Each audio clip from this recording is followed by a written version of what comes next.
Value stream mapping forces you and your team to leverage systems thinking at the outset of the improvement work.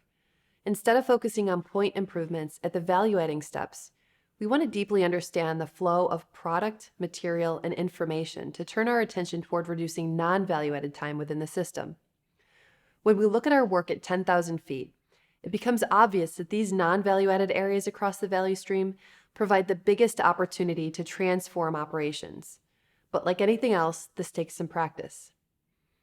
At Toyota, an approach to visualizing this high-level flow of material and information was refined throughout the years of working with suppliers and made available to the public in the best-selling book Learning to See by Mike Rother and former Toyota manager John Shook, which we'll be utilizing in this lecture. But before we dive into how to get started with the current state map, which helps us to deeply understand our current condition, I'd like to make a couple of important points. We do not want to stop at mapping the current state and chase waste through what we call drive-by Kaizen events. This approach does not align the incremental improvement with the organization's vision for the future. Once we understand the current condition, we want to quickly have the team pivot to the development of a future state. This is your flag at the mountaintop, or your true north. This vision for what could be may not seem achievable just yet, and that's okay. Strive for the ideal and use the scientific method, or PDCA, to iterate your way to this bold new future. Again, this is an important distinction. Our intent, approach, and vision for this work sets the stage for what we can accomplish. The challenges we'll face along the way are beyond what we know today. Again, as my dear friend Tony Benner often says, our flashlight only shines so far. Though we can achieve these bold new visions through relentless PDCA and by accepting the spirit of challenge. Whenever there is a product or service for a customer, there is a value stream. The challenge lies in seeing it. We can use value stream mapping to create a shared understanding of the system and process and to think deeply about a different way to achieve the purpose of the process. Before we get started, it's important to note the distinction between traditional flowcharting and value stream mapping. A traditional flowchart is a graphical representation of a process. It uses boxes and process steps, connecting arrows, and identifies decision points. This can be helpful as a first step, but it doesn't give us the detail we need to make informed decisions about improving the process. Yet, we still see many organizations put a lot of time and effort into developing process flowcharts, often using sophisticated mapping software. But what do these really tell us, and who actually uses them? The differences don't just lie in the way these maps look, but in how they're used. Value stream maps make waste visible. The map is created from the customer's viewpoint, which is necessary in order to differentiate between value and non-value-added activities. It also includes detailed data for each step, including process times, wait times, first-time quality, worker information, and details regarding material and information flow. And this helps to identify waste within and between steps and links, information and process flows. It also uses a set of visual icons to help tell the story visually, which we'll come back to in just a bit. Before we can begin to map, we need to define value, which is the first of the 5 lean principles. Again, value is what the customer is willing to pay for. To do this, you must understand the needs of the customer. Sometimes customers may not know what they want or are unable to articulate it. This is especially common when it comes to new products or technologies. There are many techniques such as interviews, surveys, and analytics that can help you decipher and discover what customers find valuable. By using these qualitative and quantitative techniques, you can uncover what customers really want, how they want the product or service to be delivered, and the price they can afford. Waste, then, becomes any expenditure of time or resources that does not contribute to the purpose. These activities are referred to as non-value-added. When we evaluate value streams, we often find that value-added activities are typically less than 10% of overall activities in a process or system. The rest is waste. Let's take a look at this high-level example of a patient that arrives to the emergency department, is admitted, and then transferred to an inpatient floor. We can see the value-added steps in dark blue, which includes triage, patient registration, assessment and treatment, admission, and the writing of inpatient orders. These value-added steps comprise only a portion, maybe 20% of the overall lead time. These results are not out of the ordinary. This is a great first step at recognizing opportunity for improvement, but we need more details to do this in a meaningful way. More than anything, this high-level view reinforces that instead of focusing on improving the few value-added activities, we want to focus on reducing the non-value-added steps like waiting and transportation. Again, we want to continuously flow value to the customer, which is not happening in this case. Value stream mapping inherently hones our systems thinking. It becomes increasingly clear that our products and services are delivered to our customers through a series of processes, not departments. We need to maintain a process view of our business and recognize that anywhere there is a product or service, there is a value stream. To get started, we first want to determine the scope of our mapping efforts. Do we want to look across the supply chain, at a specific organization, at the value stream level for a particular product or service, or something even more specific than that? To help us determine that, we start with scoping using a SIPOC or charter. Once the mapping team has established the product or service family, it draws the current state map. The current state map helps us understand how things currently operate, or what we call our current condition. The map itself solves no problems. Instead, its purpose is to gather information on a process quickly and visually, which will help to highlight problems. This effort should take the team about a day to complete. The future state map focuses on the direction of a new design for the value stream. Many of the team's ideas for the future state map begin during the current state drawing effort, as the team challenges their notions about what this process could and should look like. And this will likely require some divergent thinking as you consider your ideal future state. You can leverage the design thinking approach with your team to empathize with the customer, define process needs, and ideate on ways to flow value to the customer. With value stream mapping, you can more clearly visualize the gap between the current condition and the target, and then iterate your way there. Future state maps describe how the value stream should operate at a certain point in time. The team may want to build a future state for 3 months out. Think SMART goals here, or at the end of a year. The time frame is an important decision that you should discuss with your team up front during the scoping and development of a charter. If the time frame for the future state map is too far out, you might find yourself getting frustrated with the progress. A good rule of thumb for developing a future state map is to target a 3 to 6 month time frame. Remember, often our stated hypotheses in our PDCA cycles don't work as planned, and we want to be sure to give ourselves room for experimentation and adjustment. This is not about implementation. It's a target to iterate toward. There are a few ways we can go about getting started with determining the scope for our value stream mapping and improvement work. Typically, we start with a team charter. In this document, we identify the focus process, the purpose of that process, the scope of our efforts, or more specifically, the step at which our analysis starts and stops, the desired outcomes. Again, use SMART goals here. The timeline for the team, which you'll likely need to come back to periodically to refine, as well as the executive sponsor, team leads, and team members. We occasionally include key experiments on this document, but we can also use the PDCA cycles record here, as you may need more space than what's available on your one-page charter. The charter is a living document that will be revised as you gain more knowledge about your value stream, your desired future state, and experiments.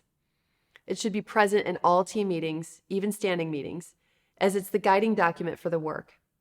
Use it to help the team make decisions along the way. A SIPOC is also a helpful document to use as you and your team prepare. The SIPOC provides high-level scoping of a project, and the acronym stands for Supplier, Inputs, Process, Outputs, and Customers. The focus here is on capturing the inputs and outputs of a process, not the individual steps. That being said, we typically start in the middle with our process steps and work outward, since the inputs and outputs of that process depend on where you decide to start and stop. Again, this is where we can link with our team charter. As you work to think through each section of the SIPOC, here are some helpful questions to guide you and your team. S. Who or what is providing input to the process? Work to provide an exhaustive list. This, again, will help you and the team choose a scope that is reasonable for your target timeline. I. What are the suppliers providing the process to complete it? P. What are the high-level steps in your process? This does not require an in-depth Gemba visit just yet, but be sure you and the team are on the same page with the major steps and start and stopping points. O. What are the products or services produced by the process? And then C, who uses the information, service, or product provided by the process? It's important here to reflect on both your internal and external customers and suppliers. Consider your position within the broader organization, and again, this requires some systems thinking. Once you and the team have identified your team, goals, purpose, and scope of your value stream mapping efforts, you're ready to jump to the current state map. Before we do that, let's just reinforce again why we do this. First, we want to view all product and service delivery from a systems perspective. We also want to gain an understanding and consensus of how both material and information flows in the value stream. And along those lines, we want to actually see the flow of the process, the value it delivers, and identify waste that hinders that flow. Finally, this is a great way to develop yourself and your team. Value stream mapping is a method for deeply understanding the work for which you and your team are ultimately responsible. We refer to this as the mapping process, which is the most beneficial aspect of this exercise. The map itself is helpful too, as it becomes a clear and objective communication tool that includes the knowledge of all levels of workers in the value stream. But really, it's all about the mapping process. Along with worker engagement comes confidence of the front line and leadership's commitment to improvement. As the mapping team moves forward, these steps should be used as a guide to create a current state map. Document customer information and need. Identify main processes in order. Select process metrics. Perform value stream walkthrough and fill in data boxes, including inventory and technology. Establish how each process prioritizes work. And calculate system summary metrics, such as lead time versus process time, first time quality, cost, and other value stream summary measures. Your first step is to document customer information and need. When we go to Gemba and walk the flow, we often start as close to the customer as possible and walk backwards throughout the flow. We can do this for a couple of reasons. The first being that we want to understand and document the detailed needs of the customer first, including demand and other specified requirements. We also want to walk the flow backward because our minds don't automatically fill in the gaps like they do when we walk with the flow of operations. This often helps us more clearly ask questions about how well those internal customer and supplier connections are working. Think about this. If you're walking with a flow of operations and you ask a frontline team member where the build or documentation goes next, they'll tell you where they send it. But if you walk the flow backward and ask about what process sends you information or materials, you're much more likely to hear about issues in quality, unevenness in the workflow, or miscommunications as material and information is passed to a step in the process. As we walk backward to map the process, make sure you have an A3 or any other large size sheet of paper and a pencil. Drawing by hand creates minimal delay during the Gemba walk, but more importantly, pencils come with erasers and you will need them. Edit often as you refine your understanding. Sketching this out by hand has been shown to boost creativity and strengthen strategic thinking as well. We use our brains when we draw, and this not only releases endorphins, but also helps build new connections in neural pathways. And when we physically draw during the mapping process, we actively use both sides of our brain, which helps us think strategically. As you identify the process steps, it's important to note that processes be identified in the process box, not departments or functions. The focus on the activities required to process material and information, not titles or departments. An easy way to remember this is to use verbs. Action words are what you want to showcase in your process boxes. When you feel as though you've identified all process steps, round back to selecting process metrics. Select a few metrics that make sense, but be sure to always include process time and lead time. Process time represents the time it takes to complete each step, where lead time is the total time between process start, which is initiated by the customer, for example, the customer places an order, and process finish, or the time when the product or service is actually delivered. We always want to capture the wait time between process steps, which enables us to include lead time bar at the bottom of the value stream map to visually indicate value-added versus non-value-added time. Let's take a look at an example of this. Here we see an example of a value stream map.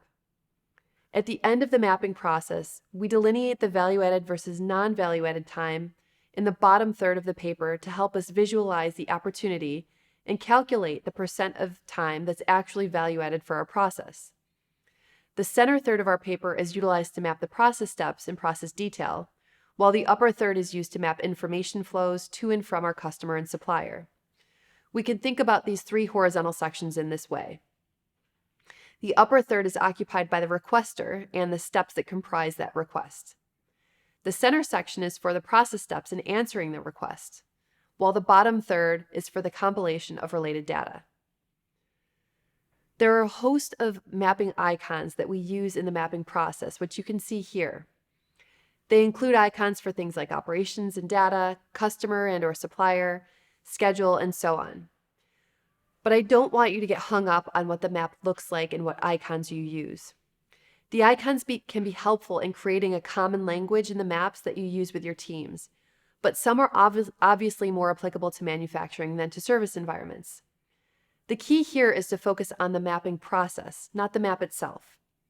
If we do a Google search for value stream maps, we can see that they all look relatively the same.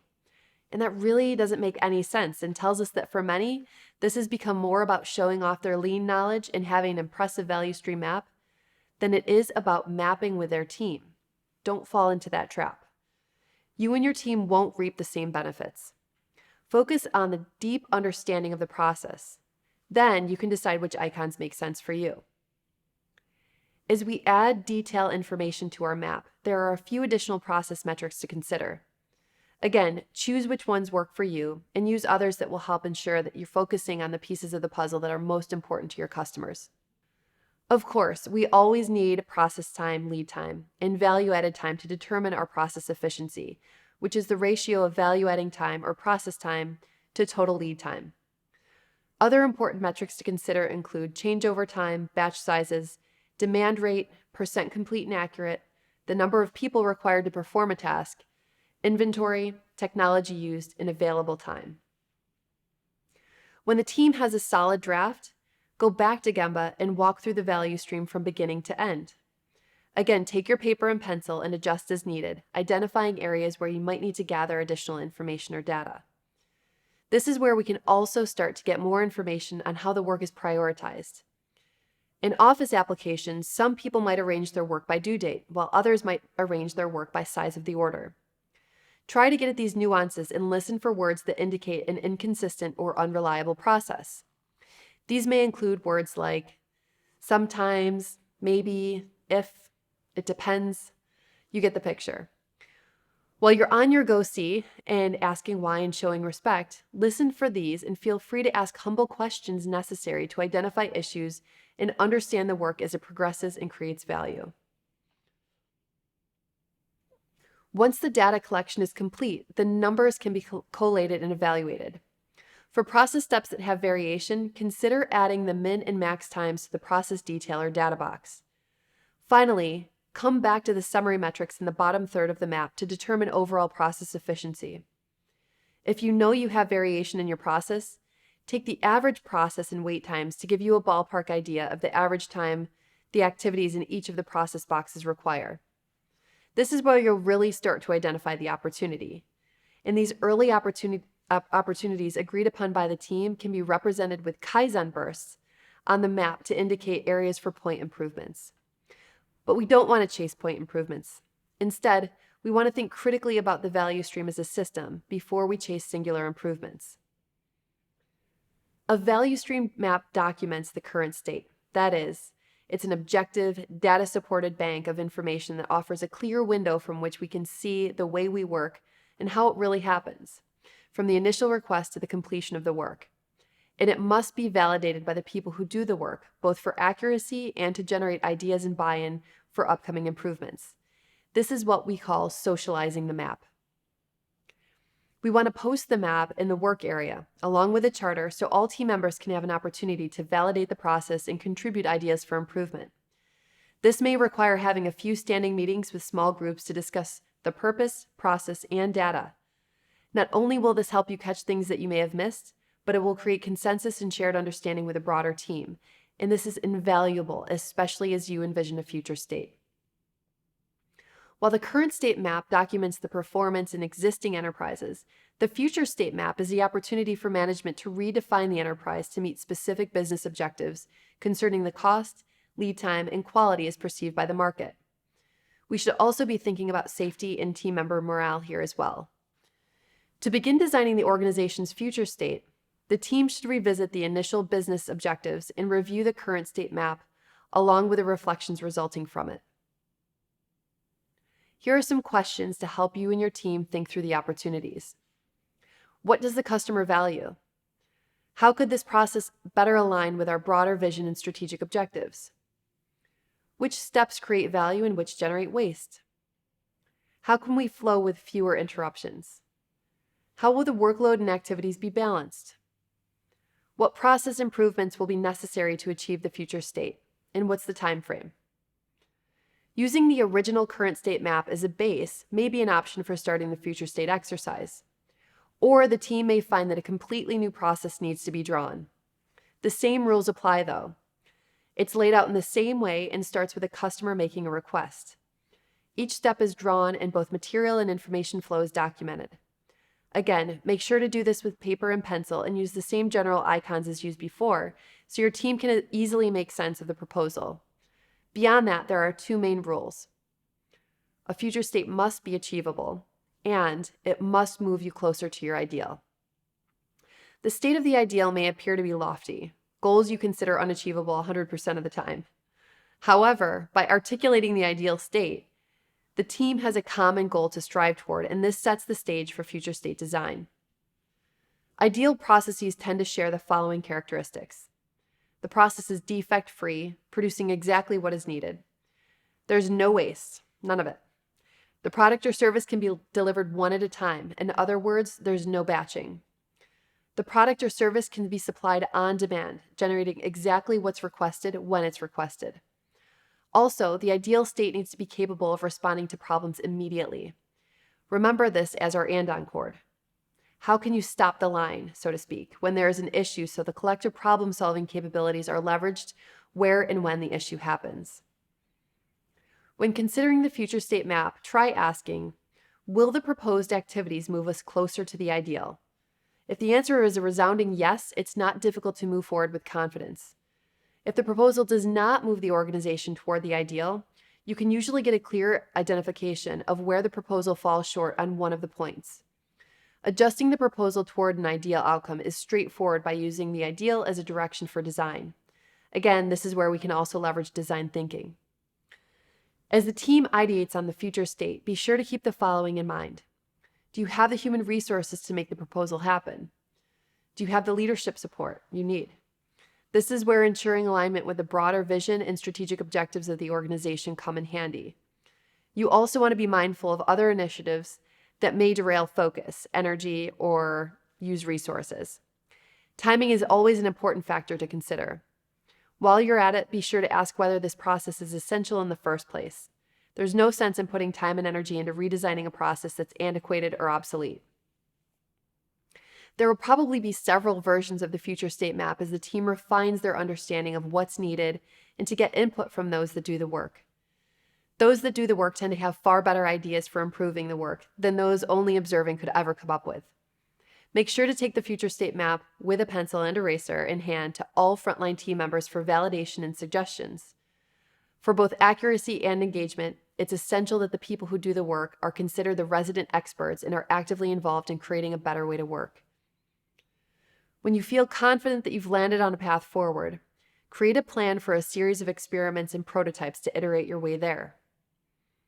Think about it. If you only stopped after the current state map and went after all the point improvements the team identified, you wouldn't have a vision to work toward. This would be more of a problem-solving approach for going to Gemba. You can make lasting improvements by taking this approach, but a value stream lens has given you a deep appreciation for the current and future conditions. When you have these two maps to work from, the team can approach experimentation and PDCA, or Plan, Do, Check, Act cycles in a much more strategic way. We PDCA through the unknown by grasping the current condition, establishing a target condition or future state, and we iterate our way there through PDCA cycles under the guidance of a coach. Depending on our role, that coach might be us. Remember that at its core, value stream mapping helps us practice the scientific thinking necessary to drive both small, iterative improvements and huge leaps in value for our customers. Lean thinking develops stronger leaders and team members, and the value stream mapping process helps us to think critically about our current condition, ideal, and target condition. And as always, we leverage the scientific method to get us there.